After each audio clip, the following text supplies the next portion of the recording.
अभी भारतीय संस्कृति है कि व्यक्ति को एक पॉइंट पे जाके लगता है अब और कुछ करने की आवश्यकता, मुझे जितना करना था कर दिया, कमियां हैं अगली पीढ़ी सुधारे, मुझे अब क्या बन जाना चाहिए संन्यास। भारतीय संस्कृति कहती है कि एक व्यक्ति का जीवन 100 साल का मान लिया जाए, व्यक्ति का जीवन 100 साल का मान लिया जाए। होता कि नहीं होता है, पर उन्होंने माना कितना 100 साल, उन्होंने माना कि व्यक्ति का जीवन कितने साल का होता है 100 साल। इसलिए आज दिन तक हमारे दिमाग के अंदर है कि व्यक्ति का जीवन कितना होता है।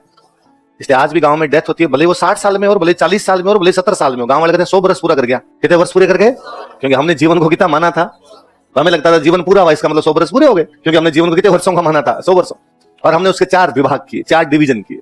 हमने कहा 25 साल तक वो केवल पढ़े, 25 साल तक केवल। तुम्हें कितने साल तक पढ़ना है कम से कम? तुम्हारे में 20 21 साल क्या कहते हैं सर इसी बार सिलेक्शन करवाना, क्यों नहीं करवाना? 25 साल तक क्या करनी है? ब्रह्मचर्य आश्रम। कौन सा आश्रम? पढ़े और पढ़ाई के दौरान घर वालों से दूर रहे, घर वालों के साथ में ना रहे। आश्रम कहता है कि घर वालों के साथ रहोगे तो पढ़ाई नहीं होगी, हॉस्टल में रहो, पीजी में रहो, कठोर जीवन व्यतीत करे। कैसा जीवन? खाने पीने की तरफ ज्यादा ध्यान ना दे।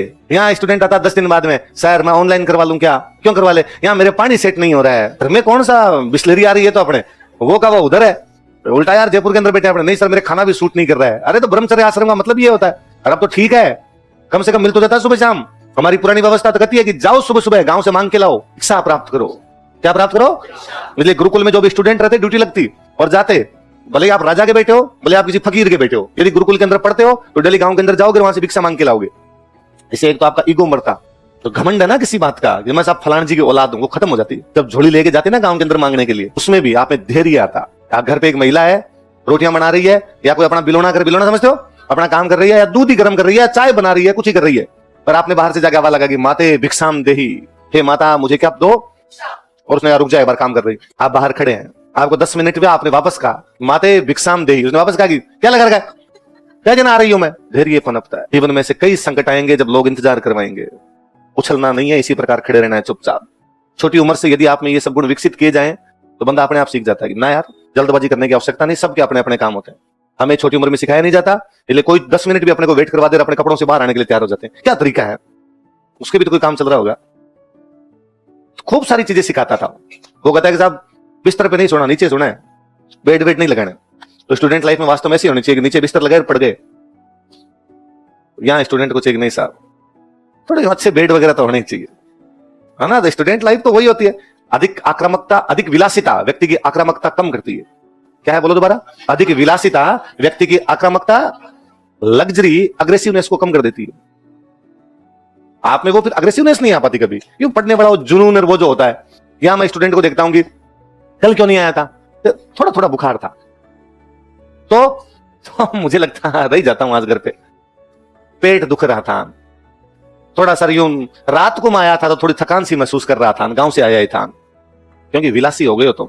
इसलिए जीवन में क्या जरूरी है? आक्रामकता। क्या जरूरी है?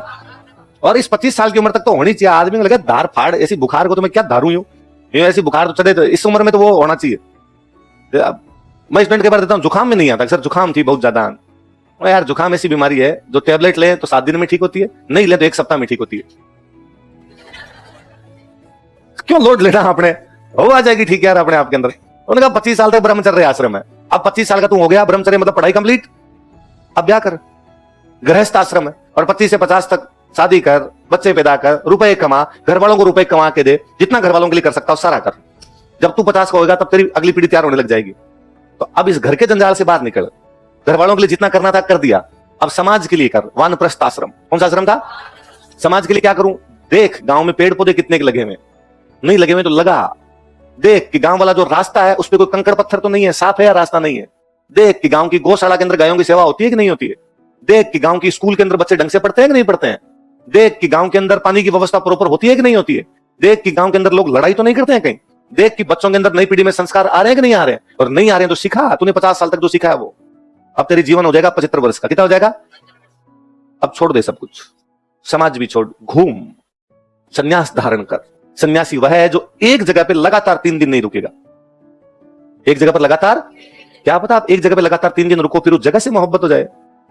आप बोलोगे यार ये जगह थोड़ी ठीक है, फील ठीक होता है यहाँ पे ना। सन्यासी का मतलब है मोह माया से दूर। ये भी मोह माया नहीं की जगह अच्छी लगती है तो घूम के क्या करूं, तो जो 75 वर्षों में जो सीखा वो दुनिया को बता।